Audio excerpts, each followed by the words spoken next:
Well, my heart is assured from the abundance, the shalom, and that comes from the integrity of God and His creativity. So when my mind receives something from the outside world, my ego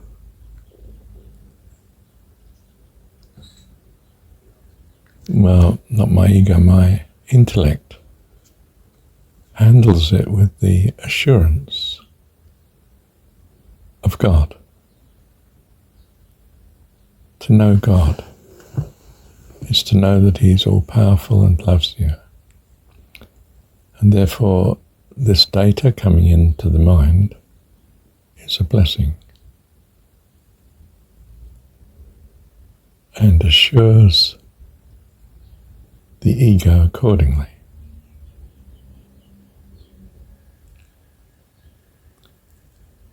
And therefore the heart.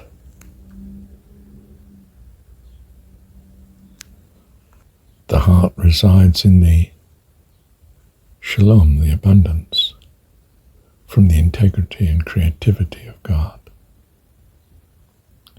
And the intellect interprets,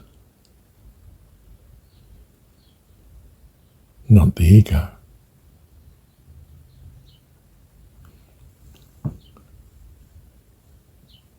It's not that we have destroyed the ego.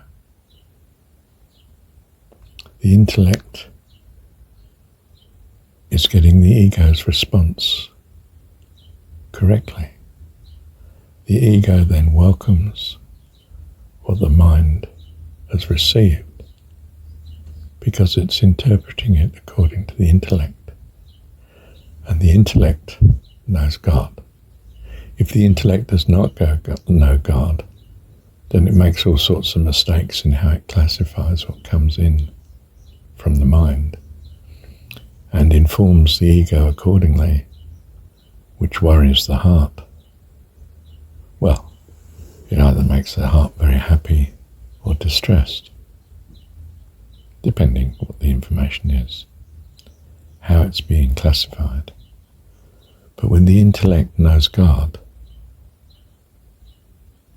well, knows that God is all-powerful and all-loving,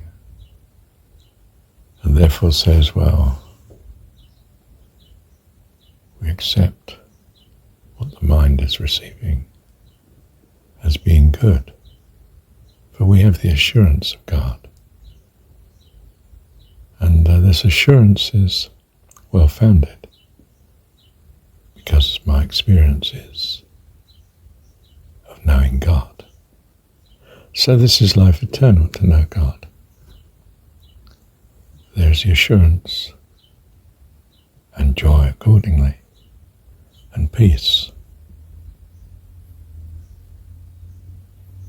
fullness of life. In fact, life eternal, because you're now responding to what the mind receives, responding appropriately in the assurance of God. This is the life of faith. It's a faith that's well-founded if you have experience of the goodness of God. And you have experience of the goodness of God if you're in the habit of whatsoever is good and lovely, thinking on these things. That builds your assurance. You come to know God, for God is that which is good. And increasingly you realize all is good in faith. So the intellect comes in, you see. It's very reasonable. I wouldn't exist but for God and all this fantastic creation. My power compared to that is as nothing. My assurance is in God, not in my abilities and power. It's not my righteousness, not my ability, not my creativity, but God's. Certainly I contribute because I'm a child of God and learning. But it's 99.99% God. And where I get the point something or other wrong, well, he puts it right. Because he's my loving Heavenly Father. And he will have his way. I will come to glorious, glorious, glorious maturity. The host of heaven, his family forever. Thank you, Dad. So the mind receives a text that my little girl's not coming today to see me. She's 11 years of age. Of course, technically she should come to see me because of the parenting order and so on. And then she's going to be away at camp for all of Christmas until the 27th. And perhaps they won't be back later until, say, 28th. You're not sure, are you? And today is the 21st. So I won't see her for Christmas. How does the intellect handle this? It says God is all-powerful and loves me. If he's allowed this, it's for a blessing. So I assure the ego accordingly. The ego is content because it relies upon the way the intellect sees things. And the intellect sees this way because of its experience of knowing God. Therefore it trusts the information coming in to be a blessing, because he's an all-powerful God and loves you. Therefore it's going to be a blessing, isn't it? So, the ego assures the heart accordingly. Intellect says, it's all good. The heart continues, abiding in the abundance of shalom, the peace, the overflowing of the stomach, if you like, of the shalom, God's peace and provision, which comes from God's faithfulness and abundant creativity. So all is well. So knowing God brings a harmony with God's will and life eternal. And instead of blocking God at every other point, the ego now sings the praises of God.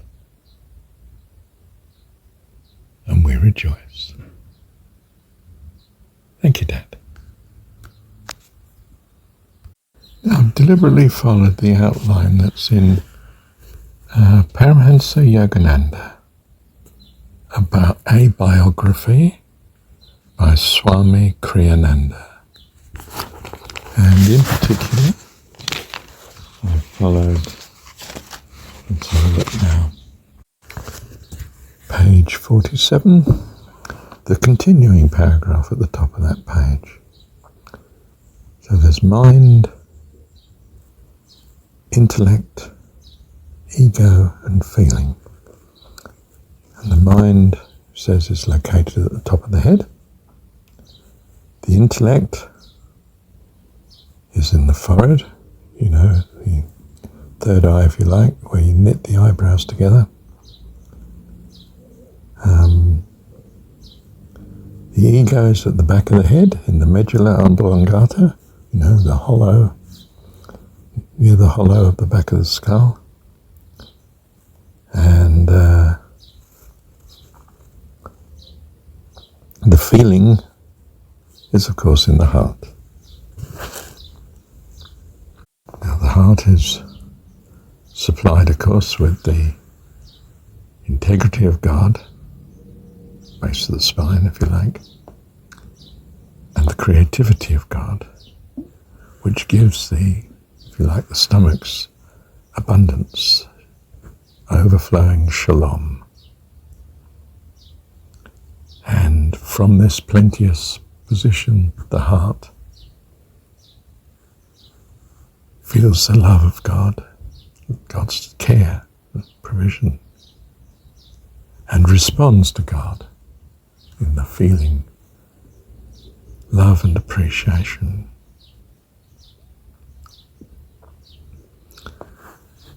But of course, the heart also receives messages from the ego,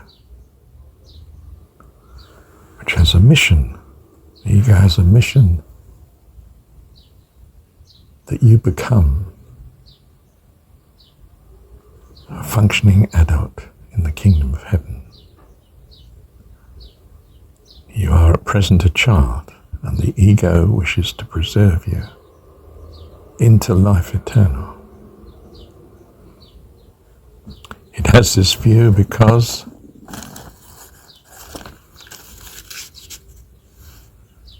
the intellect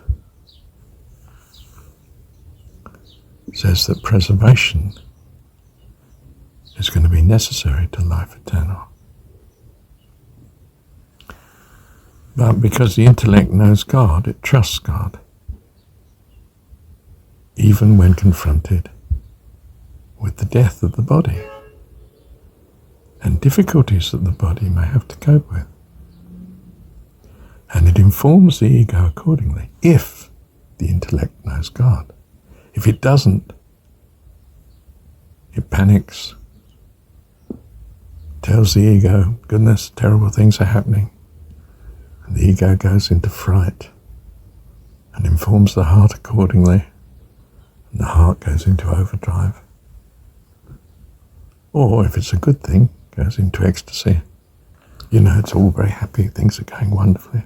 Or it's all terrible because the end of the world's coming.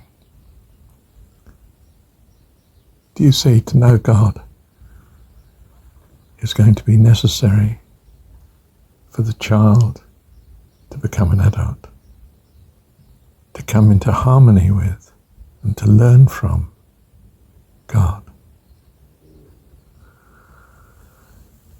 The intellect has all sorts of helps and guidelines, one of which is to instruct the mind to be sensitive to all that which is good, as opposed to what the world might be teaching, to be very conscious of all that which is potentially hazardous and troublesome and worrying. So the intellect also informs the mind to what to see and what not to see. It does this out of an assurance, a confidence, from its store of experience of the goodness of God, which ideally it realizes rests on being sensitive to all that's good and lovely, and to interpret that which appears otherwise as still right with God, because it's understood that God is faithful and true, able and loving, wonderful, of endless integrity and provision, and that we are, if you like, his child, and that he loves us, of course,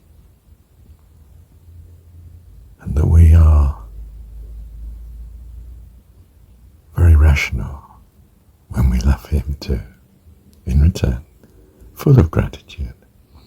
So the intellect steers the mind to see that which is good and lovely. And the mind sometimes sends in things that might be interpreted otherwise, but the intellect handles it accordingly and instructs the ego to rest assured. So it informs the heart accordingly. Intellect says, all good. Heart responds, oh, lovely, I'm at peace and joy, and can continue to appreciate the abundance of God.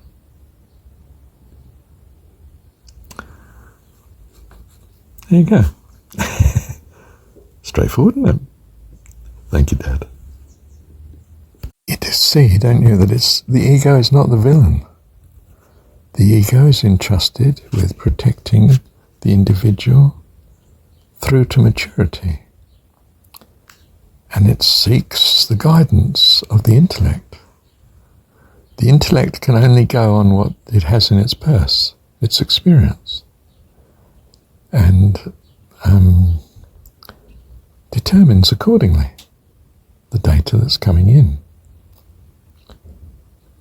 It's not that the ego is faulty if it receives from the intellect bad news. It's that the intellect hasn't the experience to trust God. And so it informs accordingly. Ego should be on alert, should be protecting, should be resisting this. Tell the heart to mobilize the body. We're under siege. Or, if it interprets it as good, then of course all good.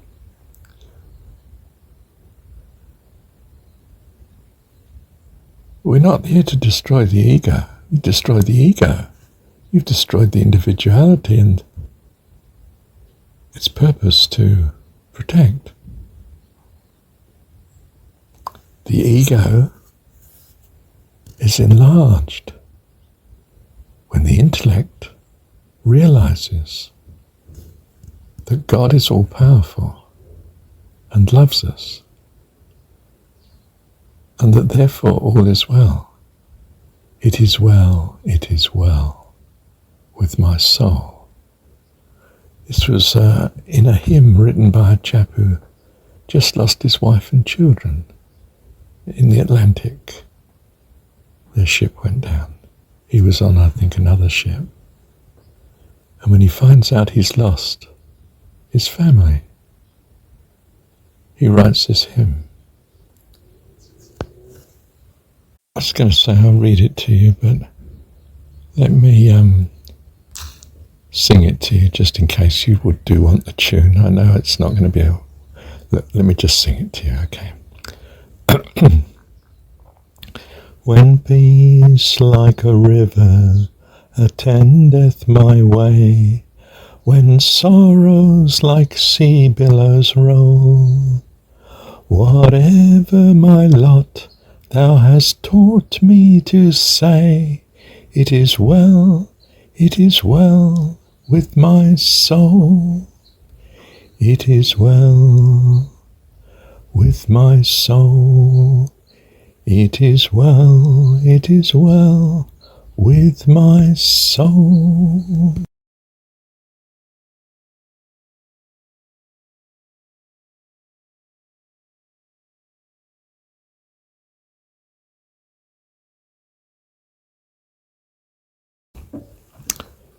What shall we say then? Probably the words of another hymn, Blessed Assurance. Jesus is mine, what a foretaste of glory divine. Yeah. Well, that's how the Christian religion handles it. And as we've seen, we know how Yogananda handles it. How are you going to handle it? Very important, you know. Bless you. And I'm sure you are blessed. Thank you, Dad. So you see that the heart abides in peace and in joy and in contentment,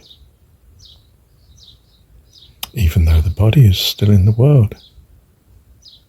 The spirit's still in the body.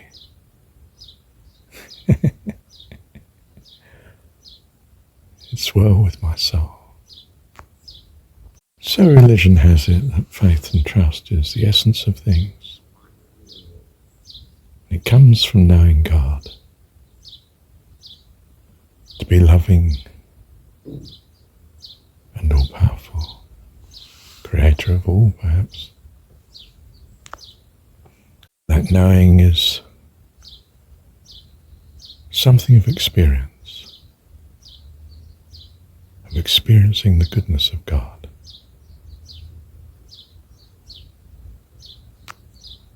And there may be many reasons as to why you don't have that experience. Well, you can gain it quickly. Whatsoever is good and lovely, think on these things. And accept, as of Jesus, that God is your dad, and that he loves you. He's a perfect dad. And in that assurance and integrity of God,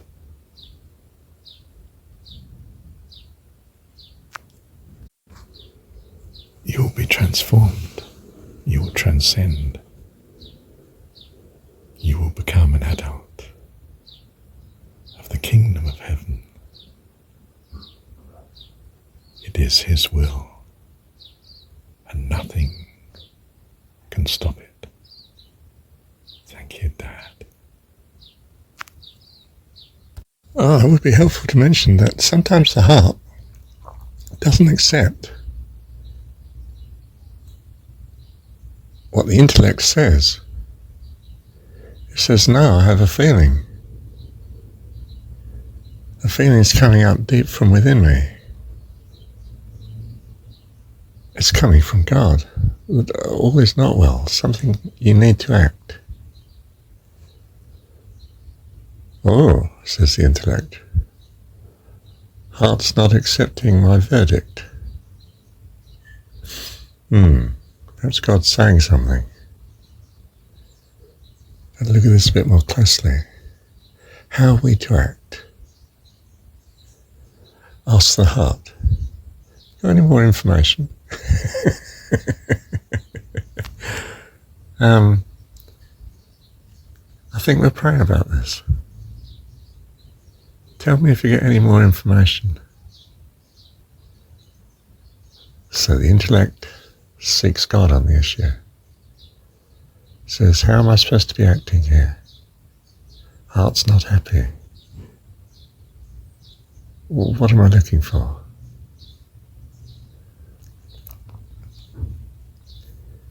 Puts the mind on alert. Puts the ego on alert too. Says, we're not quite sure how we should be led here. We know God is all powerful and loves us, but we think he may be going to guide us in a way that we didn't expect. So we're on alert, so that we're sensitive to any leading he gives. And the leading he usually gives is not, writing on the wall, or an apparition, an angel. It's usually something very simple. A door opens, an opportunity. A different possibility occurs to the intellect. Oh, mind's had an intuition. It's got an idea. Sends it to the intellect. Intellect handles it and says, oh, could be leading. Wow, that's interesting. Let's see. But it does so in trust, in the assurance of the overruling of God. Do you see it? Intellect knows it's free, even to make mistakes. It's not burdened. It's careful, of course, because we love God. But in a sense knows it can't actually make mistakes, though it does always want to do what's best, of course, because of the love of God. So we live accordingly. Thank you, Dad. Oh, and when I say live, I mean live. Life eternal. Joy, peace and happiness. Even in the midst of turmoil. As the world would see it. But not as we see it. We are ever in the embrace of God. Our Dad.